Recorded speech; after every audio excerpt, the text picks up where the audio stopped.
Hello मित्रांनो, ही माझी एकदम खरी गोष्ट आहे।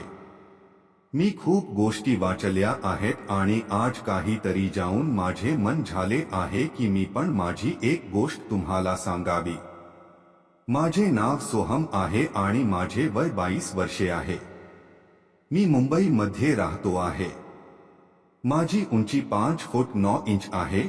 माझे वजन 58 किलो आहे आणि माझ्या सामानाचे साईज 6.5 इंच आहे, जे कोणत्याही नारीला शांत करायला एकदम पुरेसे आहे। आता मी जास्त न बोलता सर माझ्या गोष्टीवर येतो आहे। ही गोष्ट मी 12वी ला असतानाची आहे, जेव्हा माझे वय 18 वर्षे होते। आमचे आणि मामाचे घर एकदम जवळ आहे।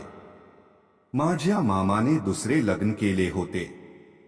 माझी मामी इशिता दिसायला एकदम करीना कपूर सारखी सुंदर आणि गोरीपान आहे। कोणी हात लावल्यानंतर ती लाल होऊन जाईल अशी आहे। तिचे फिगर 34, 32, 36 आहे आणि तिचे वय 32 वर्षे आहे। माझ्या मामाला एक मुलगी आहे आणि मला तर मामी खूप जास्त आवडते, पण मी तिला कधी आजपर्यंत वाईट नजरेने पाहिले नाही आहे। जसे जसे तिच्या घरी येणे जाणे होऊ लागले तसे तसे मी आणि मामी जब येत गेलो होतो। मग एक दिवस मामी मला म्हणाली की मला गाडी चालवायला शिकायचे आहे, तर आम्ही रोज रात्री जेवण केले की एक्टिवा चा एक राऊंड मारत होतो आणि मी तिला शिकवताना तिच्या मागे बसत होतो आणि मी मागून तिचे हँडल पकडत होतो आणि मग मी हू तिला शिकवत होतो। आम्ही रोज रात्री एक मोठा राऊंड मारत होतो आणि आमचे तेव्हा खूप बोलणे होत होते। ती माझ्या बरोबर हू खूप झाली होती। मी जेव्हा तिच्या मागे बसलेलो होतो तेव्हा मला असे वाटत होते की तिचे बोल दाबून टाकतो आणि तिला इथेच नागडी करून तिला ठोकून देतो, पण करू शकत नव्हतो कारण की ती माझी मामी होती। मग मी जेव्हा तिच्या घरी जायचो तेव्हा ती मला चहाचे विचारात होती आणि मग जेव्हा ती चहा द्यायला खाली वाकत होती तेव्हा मी तिचे क्लीवेज पाहत राहत होतो आणि मी एकदम वेडा होऊन जात होतो। मग जेव्हा मामीने पाहिले की मी तिच्याकडे पाहत आहे तेव्हा ती सर होत होती। मग एक दिवस मला तिने विचारले की तुझी कोणी गर्लफ्रेंड आहे का? मी म्हणालो की नाही आहे। मग तिने विचारले की का नाही आहे? मी म्हणालो की मला आजपर्यंत कोणी तुमच्या सारखी मिळाली नाही की जिला मी माझी गर्लफ्रेंड बनवावे। ती म्हणाली की तुला माझ्या सारखी का पाहिजे आहे, असे काय आहे माझ्यामध्ये?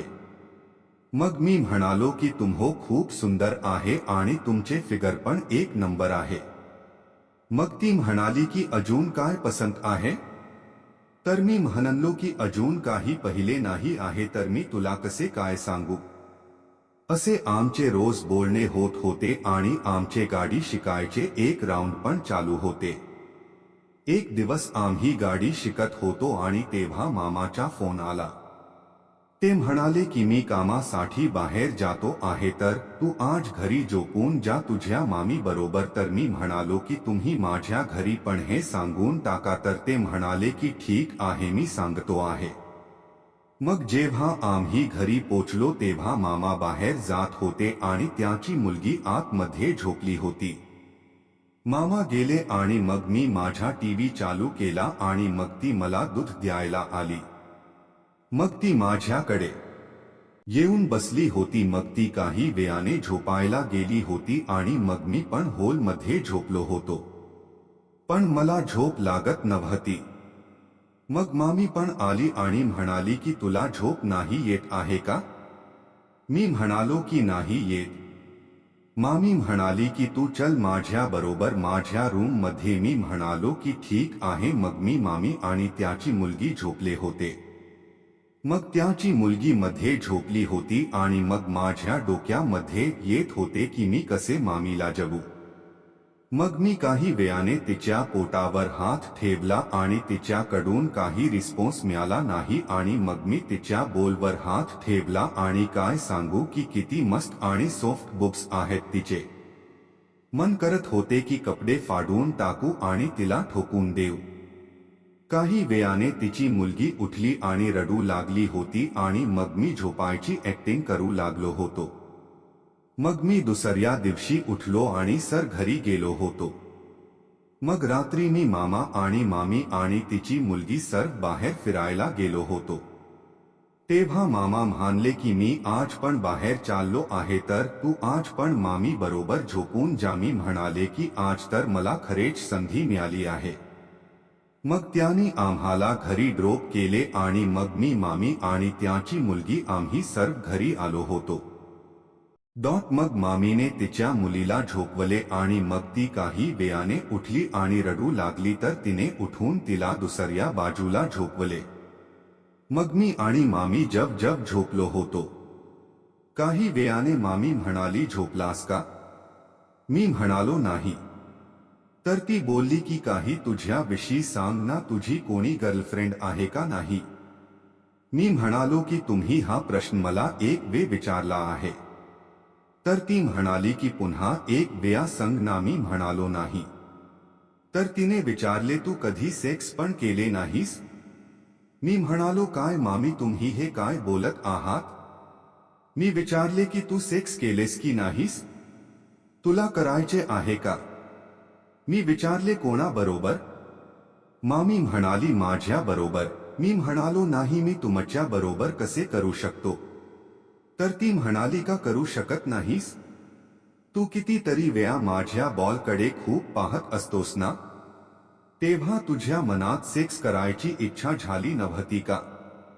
मी विचार करू लागलो की ही चांगली संधी आहे. मग मी म्हणालो की माझी एक अट आहे की मला तुम्हाला लग्नाच्या मधुचंद्रासारखे जगायचे आहे. तर ती म्हणाली खूप छान, मला हे ऐकून आनंद झाला. तू खूप सेक्सी आहेस, मी 1 तासात तयार होऊन तुला बोलवते. मग तिने तयार होऊन मला बोलवले की आत ये राजा. मग मी आत गेलो तर ती माझ्या पाया पडली आणि म्हणाली की माझ्या कपाळाला कुंकू लाव, मग मी तुला मधुचंद्र करायला देईन.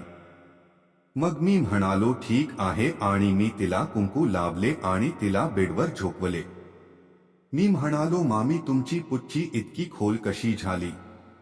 तर मामी म्हणाली मला फक्त इशिता म्हणून बोलव आणि तुम्ही नाही तू बोलव. मी म्हणालो ठीक आहे. मग ती म्हणाली तुझे मामा रोज पुच्ची चाटतात.